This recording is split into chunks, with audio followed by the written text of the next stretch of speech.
Pregnancy में क्या रात को आपको सडनली पाँव में दर्द होने की वजह से उठना पड़ता है? अगर आपको ऐसा है तो आप उसको इग्नोर नहीं करना चाहिए क्योंकि आपकी बॉडी सिग्नल दे रही है।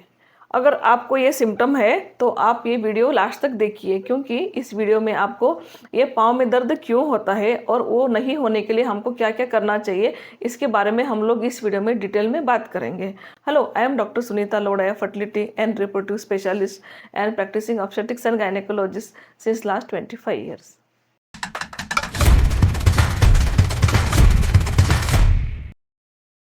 प्रेगनेंसी में बहुत ही कॉमन प्रॉब्लम लेडीज लोगों का रहता है कि हमको पाँव में दर्द होता है। पहले प्रेगनेंसी के 3 महीने में आपको उल्टी रहती है, वोमिटिंग रहता है और 3 महीने खत्म होते हैं, चौथा 5वां महीना शुरू होता है, आपको भूख लगने लगती है, थोड़ा वोमिटिंग सेटल होता है। वैसे ही आपको दूसरा प्रॉब्लम चालू हो जाता है। सडनली आपको पाँव में दर्द होना शुरू हो जाता है, लेग में क्रैम्प्स आना शुरू होता है। आप सोचते हैं सडनली क्या हो गया, मुझे क्यों पेन हो रहे हैं, उसके लिए मुझे क्या करना चाहिए।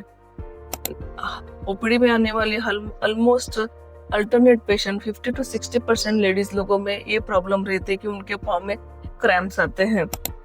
वो कहते हैं कि पाँव में अनबियरेबल पेन रहते हैं, रात को जब सोने को जाते हैं तब उनको अनबियरेबल पेन आता है। इतना पेन बढ़ जाता है कि वो रात को सो नहीं पाते, बैठ नहीं सकते, चल नहीं सकते, इतना अनबियरेबल पेन होता है। तो आज हम लोग इस वीडियो में डिटेल में बात करेंगे कि ये क्रैम्प्स प्रेगनेंसी में क्यों होते हैं और उसको बंद करने के लिए या कम करने के लिए हमको क्या करना चाहिए।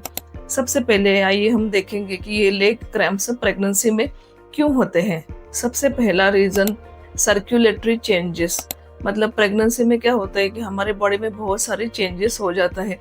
उसके साथ में एक चेंज होता है जैसे सर्कुलेटरी चेंज, हमारा ब्लड का वॉल्यूम ऑलमोस्ट प्रेगनेंसी में डबल हो जाता है, जिसकी वजह से पूरे बॉडी पे स्वेलिंग आता है, सूजन आती है। तो साथ में लेग के ऊपर भी सूजन आती है, जिसकी वजह से हमको क्रैम्प्स आ सकते हैं। दूसरा कारण वेट गेन, प्रेगनेंसी में माँ को भी काफ़ी वेट गेन होता है, साथ में ही बेबी का भी वेट गेन होता है। माँ की टमी बढ़ने लगती है, वैसे ही जैसे ही माँ की टमी बढ़ने लगती है उसका प्रेशर पेट के वेन्स के ऊपर गिरता है, जिसको हम लोग इन्फीरियर वेना क्या कहते हैं, उसके ऊपर उसका प्रेशर बढ़ता है।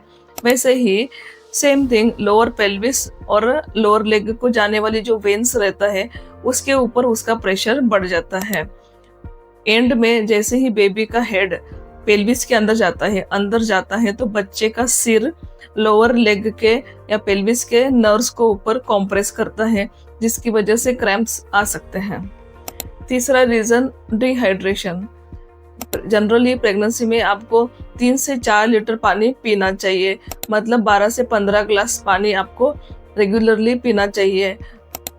अगर आप पानी कम पी रहे हो तो क्या होता है, मसल का हाइड्रेशन कम हो जाता है, ऑक्सीजन सप्लाई कम हो जाता है और साथ ही में ऑक्सीडेटिव स्ट्रेस मसल का बढ़ जाता है, जिसकी वजह से क्रैम्प्स आने का चांस होता है। तो आपको पानी ज़्यादा पीना है। फिर फोर्थ रीज़न है calcium and magnesium deficiency. Ladies लोग को अगर प्रेगनेंसी में जो न्यूट्रिशनल रिक्वायरमेंट है वो बरोबर नहीं ले रहे हैं, नारियल पानी नहीं पी रहे हैं, ग्रीन लीफी वेजिटेबल्स नहीं खा रहे, या सप्लीमेंटेशन जो कैल्शियम मैग्नीशियम के रहते हैं वो नहीं कर रहे हैं, मिल्क प्रोडक्ट्स नहीं खा रहे, ये सब चीज़ों की वजह से calcium and magnesium deficiency pregnancy में हो जाती है, जिसकी वजह से उनको क्रैम्प्स आते हैं।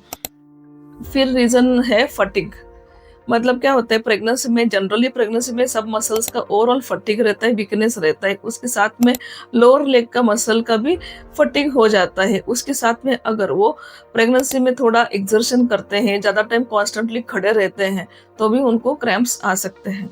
फिर रीज़न है DVT, deep vein thrombosis.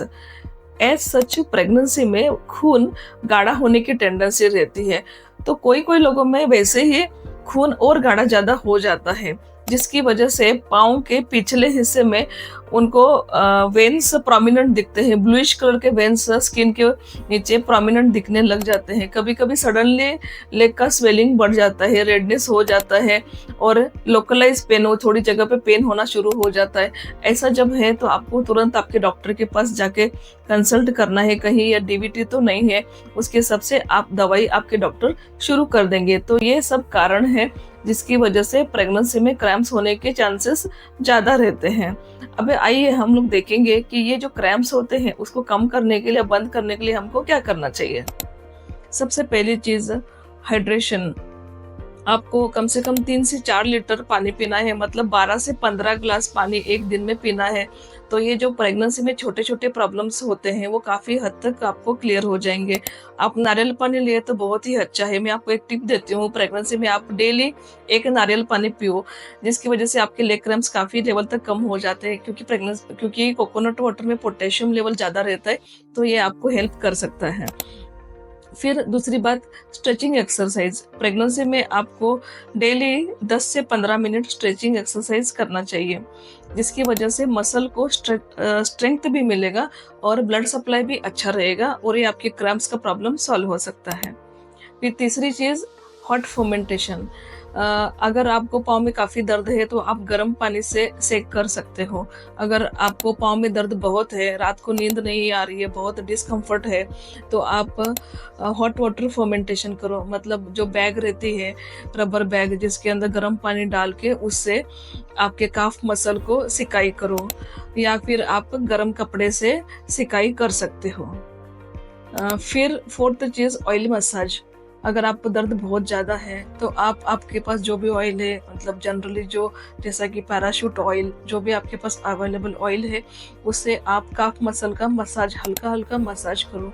Massage करने की वजह से मसल का स्पाज्म कम हो जाएगा और उसका ब्लड सप्लाई भी काफ़ी लेवल तक अच्छा रहेगा और आपको राहत मिलेगी। फिर फिफ्थ चीज़, आपको प्रोलॉन्ग्ड इनएक्टिविटी नहीं करना है, मतलब कॉन्स्टेंटली आपको एक जगह नहीं बैठना है। आजकल जॉब करने वाली ladies, work from home, specially जो लोग कॉन्स्टेंटली एक जगह 7-8 घंटा एक ही जगह बैठते हैं, वैसा नहीं करना है। आपको हर 1-2 घंटे में वहाँ से उठ के 1-2 मिनट घूम के वॉक करके आना, फिर बैठना है।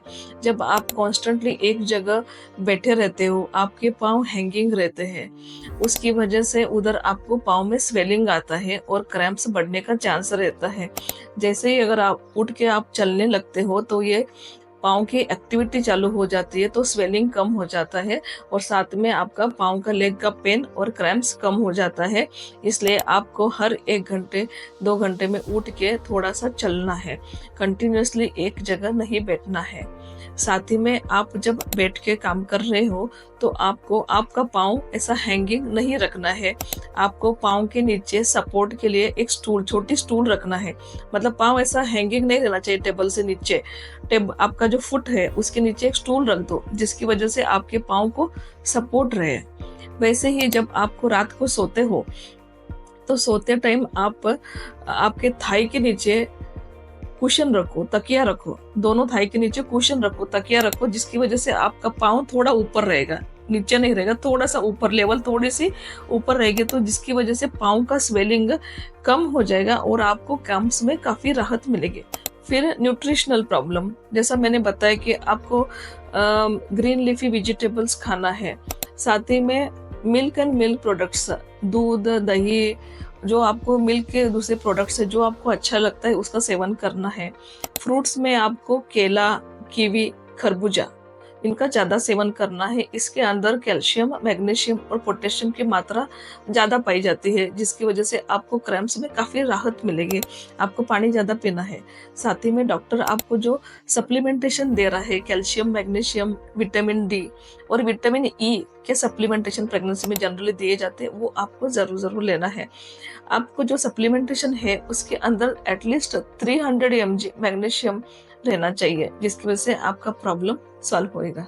तो आज हमने इस वीडियो में देखा कि प्रेगनेंसी में क्रैम्प्स होने के कौन से रीज़न रहते हैं और उसको कम करने के लिए या बंद करने के लिए हमको क्या क्या करना चाहिए। समराइज, फर्स्ट, प्रिवेंशन के लिए आपको ज़्यादा देर खड़ा नहीं रहना है, कॉन्स्टेंटली एक जगह ज़्यादा देर खड़ा नहीं रहना है। आपको पाँव आपके हैंगिंग नहीं रखना है, पाँव के नीचे स्टूल, छोटी स्टूल ऐसा सपोर्ट देना है। रात को सोते टाइम पाँव का लेवल थोड़ा सा ऊपर करके सोना है। साथ ही में आप स्टॉकिंग्स, कंप्रेसिव स्टॉकिंग्स यूज़ कर सकते हो लोअर लेग के ऊपर, जिसकी वजह से आपको पेन कम हो जाएगा। और जैसे मैंने बताया कि आपको हाइड्रेशन, पानी बराबर पीना है, स्ट्रेचिंग एक्सरसाइज करना है, रात को डेली केले का सेवन करना है, केला, खरबूजा, कीवी ज़्यादा लेना है, कैल्शियम मैग्नीशियम के सप्लीमेंटेशन लेना है। तो ये सब चीज़ें आप छोटी-छोटी टिप्स फॉलो करेंगे तो आपको क्रैम्प्स में काफ़ी लेवल तक राहत मिलेगी। अगर आपको ज़्यादा प्रॉब्लम है तो आपको आपके डॉक्टर को कंसल्ट करना चाहिए। कहीं आपको डीवीटी तो नहीं है, उसके हिसाब से डॉक्टर आपकी दवाई शुरू करेंगे। प्रेगनेंसी में डिस्कम्फर्ट कॉमन रहता है, लेकिन उसको सहन करने की ज़रूरत नहीं है। ये वीडियो आपको हेल्पफुल हुआ ऐसा मैं समझती हूँ। आपको अच्छा लगा तो लाइक, शेयर, सब्सक्राइब कीजिए। ऐसे ही हम लोग प्रेगनेंसी, डिलीवरी, इनफर्टिलिटी और gynaec related videos regularly upload करते रहेंगे। आप उनको ज़रूर देखिए। Thank you.